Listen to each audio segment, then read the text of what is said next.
Eto mga boss, meron tayong Honda Beat FI, bagong bago pa, fresh na fresh pa. So ang problema nito ay hindi nagfi-freewheel ang gulong. So nung binuksan ko, tama nga ang hinala ko na sa CVT.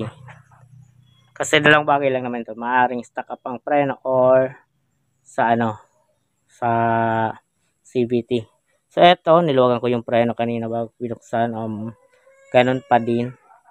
Then naalala ko na nagpa CVT nga pala itong may-ari nito, kasi one time pumunta siya sa akin magpapa CVT cleaning daw, pero busy ako kaya sa iba niya na lang dinala. So hindi ko alam kung saan niya dinala. So ito ang niya mga paps. Kapag tinanggal itong bell, mag-free wheel siya. Kapag binalik natin, ayan, para siyang nakapreno. So ang problema nito mga paps ay nandito. So bubuksan natin to kasi titingnan natin kung ano ang hindi naibalik ng maayos. Kasi feeling ko stuck pa naman itong lining niya. So titingnan natin kung ano ang nagbago sa sitwasyon nito.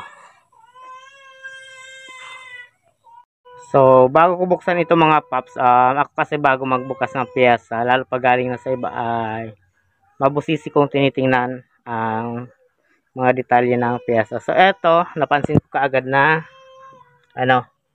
hindi pantay ang pagkakasalpak ng nut. So maaari itong kumalas mga paps or malos thread. So kailangan kong i-inform yung may-ari nito kasi wala dito.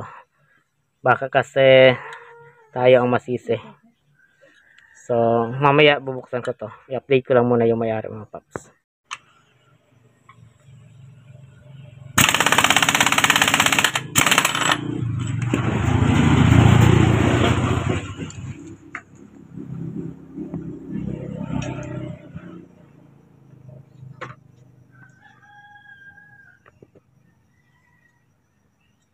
Di nakapasok ng tama yung circlip mga paps.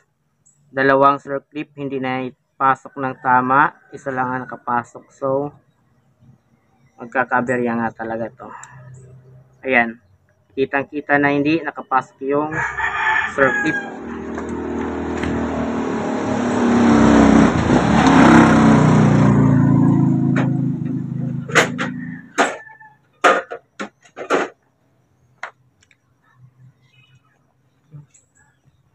So ayan mga paps, basta lang nakalagay.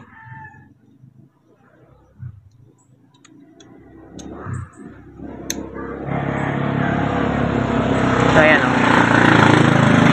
hindi siya nakapasok sa groove na dapat nilalagyan sa kanya. Wait.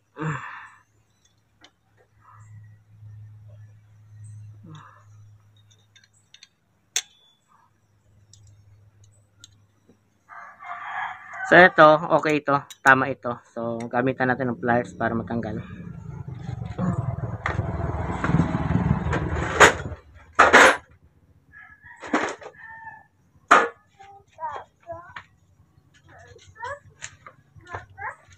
Then para biyan naman nabukas sa ang manok ng loob.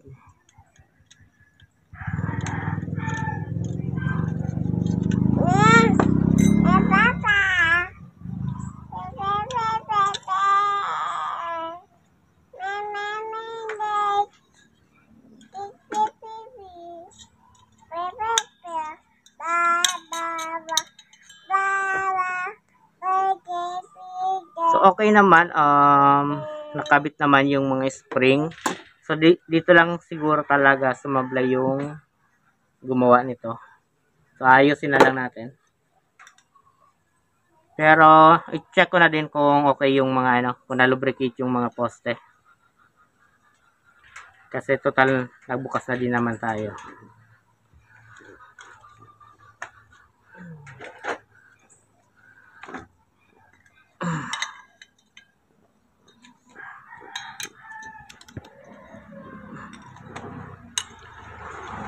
So, kayo mga boss, lalo yung mga baguhan, kapag nagbubukas kayo ng mga piyesa ng motor, pag nagbalik kayo ay sisiguraduhin yung naibalik nyo ng tama yung mga tinanggal nyo. Kasi, dapat kung paano nyo kinalas, ganun din yun ibabalik. So, eto, bakit nila binuksan? Hindi naman pala nilinis. Di rin nilagyan ng lubrication yung mga poste. Yeah. So, eto, bagong linis pero madumi. So, ibig sabihin, bakit kaya nila binuksan? Di naman pala ito lilinisin at ano. So, lilinisan ko lang ito mga boss. Di ko na sa inyo ipapakita kasi may mga video naman ako tungkol sa pag-CVT cleaning. So, yun lang mga paps. At least na-trace na natin yung problema ng motor na ito.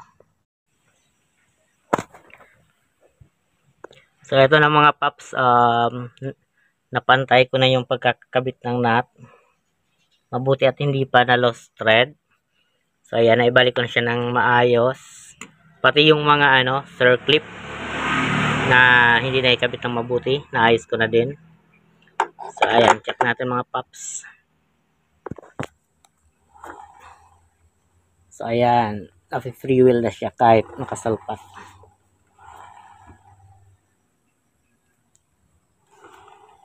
So, yun lang mga boss ang technique kapag nag-ayos ng motor para sa mga baguhan dyan.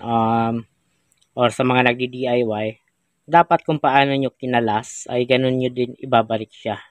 Tatandaan yung mabuti. Kung paano nyo kinalas, dapat ganun nyo din siya maibabalik kasi para hindi magka-problema. So, yan lang mga boss. Sana nakatulong sa inyo ang video na ito para sa mga nagdi-DIY.